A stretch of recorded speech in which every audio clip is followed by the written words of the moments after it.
Hi there, it's Kevin with Roguedeckbuilder.com here with this is going to be a replay video because once again I fail at actually plugging in my microphone. So I just spoke on an entire game here, a three game match, and thought I was recording, but yeah, apparently you have to plug things in for them to record. So anyway, I'll just do a replay here of the game. This is with the Monowhite devotion list that me and Hootie Booty were working on the other day, and I thought I'd actually play it in a two-man queue. So without further ado, let's get that started. So here I lose the draw. No, I won the draw here. So I keep this hand. This hand has so much potential. We do need to draw into a red source, but Dictative Heliod, if we can get that. We've got Control, we've got Pump, we've got a Fiendslayer Paladin with Lifelink. This is a pretty good hand against the majority of I mean, Esper Control would be a little bit difficult, but I mean, we even have outs versus Esper Control. Mono Black, this is a great hand against, and Burn, this is a very good hand against. So I'm going to go ahead, and I get very excited when I see this Sacred Foundry because I think I get to get some retribution on Burn. Again, one of my issues with Burn is it's very hard to actually play like a Brewer's list against, because a lot of times Burn just goes straight to the face and punishes like brews that need to be set up. So it's been quite annoying to be playing against Burn lately, and so I'm actually happy I'm running a life gain deck here. But he puts out a Sylvan Caryatid, so I'm thinking Hexproof, and that just shuts down my Soldier of the Pantheon. But I can go ahead and throw out a Fabled Hero. I draw into the Fabled Hero, and I think it's better than a Fiendslayer Paladin. But we're going up against a Lightning Strike that takes care of the Fabled Hero, because my whole idea was then I'd have, if I drew into a land here, I'd be able to cast Dictative Heliod. Would I? No, I still wouldn't have been able to, but I'd be getting close to be able to play it. So we're just going to play the Fiendslayer Paladin, and again, next turn if I draw into a land, we'd be able to then, yep, so now I'd be able to flash in the Dictative Heliod. 1, 2, no, still not. I'd still have to play the Phalanx Leader.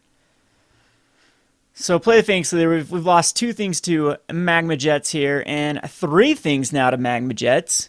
So Light Strike, Magma Jet. I have no clue what I'm up against, but I see the Assembled Legion, and this is the old school. This deck was very popular when Theros first came out. It was Naya Planeswalkers or Naya Control, whichever one you want to call it. They use like Xenagos, Elspeth, Assembled Legion. Trying to think of some other cards that they use in here, but they win with tokens. I guess you can call this Naya tokens.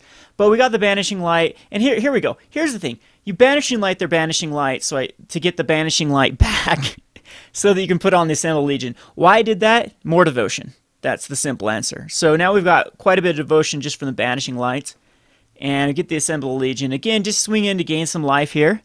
And the Relish Fury is going to be very good late game, as we'll be able to generate quite a bit of devotion, but we're playing a Banishing Light war here. As he Banishing Lights the Assembled Legion, he should have Banishing Light my Banishing Light to Banishing... No, because he needed to just do that. Otherwise, I would have been able to Banishing Light his Would that cause a nice little infinite loop again until one of us actually targeted the non-Banishing Light? Yeah, that would have. Okay, so anyway, we now decide to put out a Precinct Captain. I still 1, 2, 3, 4, 5. Yes, I can flash in the Dictative Heliod here. So I'll attack in when he blocks. That way I can flash in the Dictative Heliod.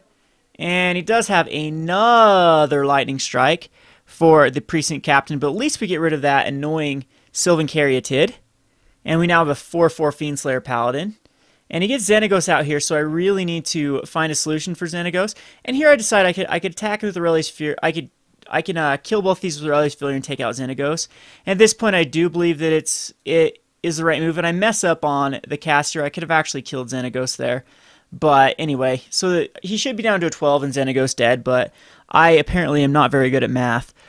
So Assembled Legion comes out. I got to take care of that before it gets out of control, and I'm loving this other Relish Fury, as it is going to be late game. 14 damage to the face will be quite easy with the devotion that I have here. And again, I am in no... His Assembled Legions are a bit annoying, but I'm in no threat here, especially with that Boros Reckoner. Now the Relish Fury looks really good, because now I can generate 5, 6, 7, 8, 9, 10, 11, 12 mana. So he's almost in range of actually just Aurelius fearing him to the face, and especially this Phalanx leader now is going to be really good as well, as this allows me to, yeah, so I think he thinks he's going to kill the Fiendslayer Paladin here, but first strike, I can first strike 4 of these off and then just take 3, so pretty bad move on his part. Again, Boros Reckoner is going to be bad because it's going to wheedle him down and be able to redirect 1 damage to him each turn, and then he'll be in range of Aurelius Fury within a couple turns. So,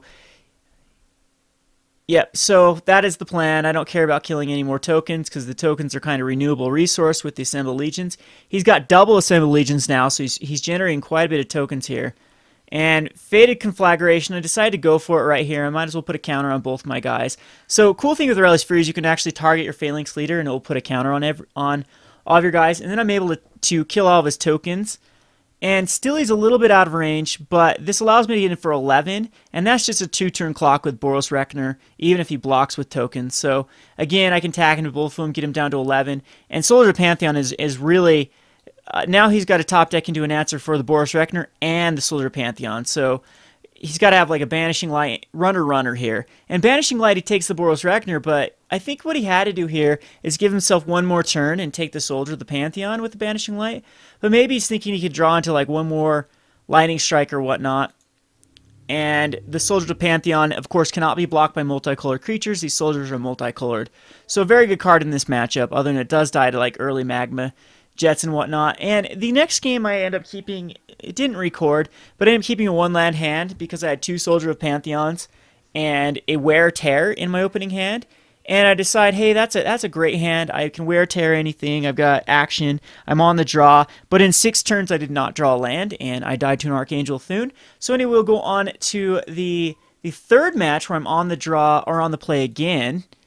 And this one, ugh, I hate when Magic does this.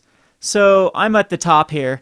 So anyway, so this hand was pretty good. Again, Soldier Pantheon and Fiendslayer Paladin seemed to be pretty good. And I got the Brave the Elements. And then he starts off with a Temple of Plenty.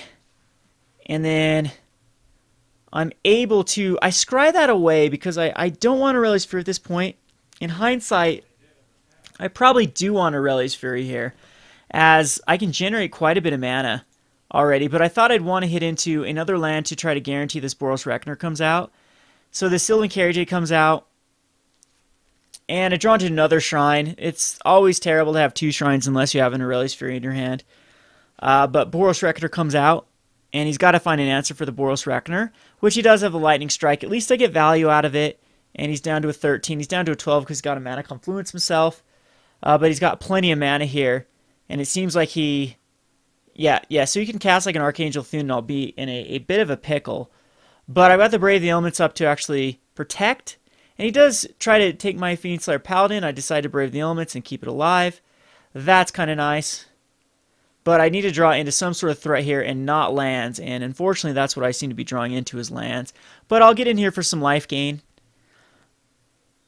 And he's got a Magma Jet for the Soldier of Pantheon, so he gets to scry two cards at the bottom, but it seems like he draws into another land, and again, keeps the thing on top at that point. He's got the Xenagos. Now I've got to find a solution for Xenagos. Boros Reckoner is a pretty good solution. And then we've got the double shrine, so now another Aurelius Fury is going to be very good because we can generate pretty good mana, especially if we get just one more white. But he does get the Boros Reckoner. But again, this Fiendslayer Paladin is just going to be a roadblock for a while until he finds something. So Wear Tear is perfect. I can actually take out his Banishing Light here. And I should have done this in response attacking in, maybe? I'm not sure. Or I should attack the Fiendslayer Paladin, and then if he attacked into Boros Reckoner. But I draw the Spear of Helod, which is great, because then it allows my Boros Reckoner to be huge. First strike, yeah, he's going to have a lot of tokens here. And Assemble Legion really isn't going to do it. But his one last card in hand ends up being the card he needs. Well, so not quite yet. So I get rid of the other Sylvan Caryatid. So he's out of free blockers without taking damage. And I get the other Boros Reckoner out. And again, he can continue to make these Satyrs, but with this board state, the Satyrs aren't very good. So here I decide to Johnny's Collar of Pride, and actually I could go for double strike, I could take out a Xenagos, but I decided to put a token on it and put it into a 1-turn clock. But he's got the Deicide for the Boros Reckoner, and again, what I could have done here is I could have actually redirected the damage to him, and then next turn we got the double strike up, but I decided just to take Xenagos out, and I don't want him top decking into a Banishing Light, and then I'm so far behind. He kills the Johnny Collar of Pride, and all I have is this Fiendslayer Paladin trying to attack into Xenagos and Ascend of the Legion. So I decided to take care of one major threat, and he does draw into nothing here. And again, I Precinct Captain, I can just put a counter because he's one away from lethal. And this way, again, I can play the safer route. And I decided not to attack in here. I can just wait for one more turn, and he does top deck into a land. And this way, lethal is on board here with double striking the Boros Reckoner and doing 10 flying in the air. So, yep, pretty good matchup, though. I'm liking this Naya deck, this Naya tokens deck. I think it matches up pretty well against the Burn. Really good against Burn because, again, you can, like, Sylvan Carrot is good against Burn, against, like, if they go the Ash Zealot route. But Archangel Thune, they have access to. They have access to Lightning Strikes and Magma Jets that can actually take care of the Phoenixes. I mean, Phoenix, of course, is a renewable resource, but they have Banishing Lights. I don't know how well this matchups up against Burn. Again, they have a lot of dual lands, though, that either have to come into play tap. So, but again, access to Archangel Thunes. Oh, he has Course of Crucifix in this deck as well. So I thinking that this list does pretty good against Burn. But anyway, I think we match it very well against. I think this mono white has potential. Again, let me know what you would put in the deck. Again, I think that these two are going to be staples with the Boros Reckoner, Fiendslayer Paladin, and Precinct Captain. Johnny Collar Pride, I don't know how well I feel, but you have access to a lot of cool cards. Hugo, again, I am not the route that goes into more of the mountains. I think if we went into more mountains to actually play Chain of the Rocks, we'd have to get rid of, make a couple Nykthos Shrine of Nyx, and Nykthos Shrine of Nyx just seems too important in this list. And maybe I don't need. Again, if you cast Boros Reckoners, fine with the red, but sometimes I foresee getting stuck on like a turn 2, not being able to cast a Precinct Captain, and with just 2 Sacred Foundries, of course, the Chain of the Rocks aren't worth it, and whatnot. And with like Deicides and Detention Spheres, Banishing Lights, I just think that Chain of the Rocks loses a bit of its value that it used to have. And Banishing Light is just above and beyond the better card, as it can target Planeswalkers, assemble legions. It can target enchantments, artifacts, anything you need to get rid of. Banishing Light also gets rid of, whereas Chains of the Rocks is just restricted to creatures. So anyway, again, let me know what you think about the deck. This has been Kevin with Roguedeckbuilder.com. Thanks for watching.